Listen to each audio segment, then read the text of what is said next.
എന്നെ തള്ളും, എന്നെ കൊല്ലും, പക്ഷെ മൂന്നാം നാൾ എനിക്കൊരു വാഗ്ദത്തമുണ്ട്. അതിൻ്റെ നടുവിൽ പണിയപ്പെട്ട് ഞാൻ പൊങ്ങും. ഹല്ലേലൂയ. ഞാനൊരു സത്യം നിങ്ങളോട് പറയാം.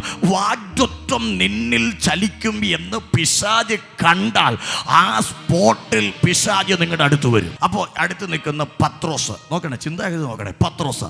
പത്രോസിൻ്റെ അരികിൽ ആര് വന്നു? കാണത്തക്കേട്ട് ആരുമില്ല, പക്ഷെ വെളിപ്പാടിൽ യേശു മനസ്സിലാക്കി പത്രോസിൽ ആര് വന്നു? പിശാച് വന്നു.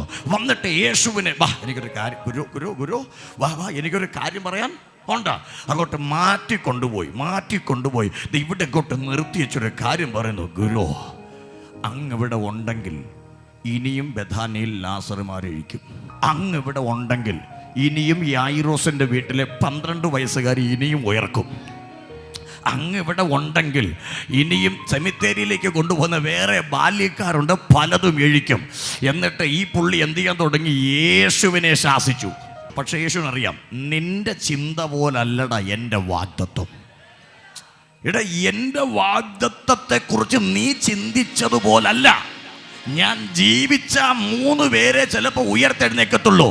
എൻ്റെ ഒറ്റ മരണം നടന്നാലുണ്ടല്ലോ, എന്നിൽ വിശ്വസിക്കുന്ന സകലരും എഴുന്നേക്കുന്ന ഒരു വലിയ വാഗ്ദത്തം എന്നിൽ കിടക്കുക. വിശ്വസിക്കുന്നവരുണ്ടോ?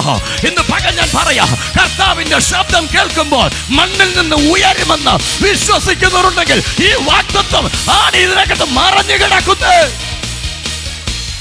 ഹല്ലേലൂയ.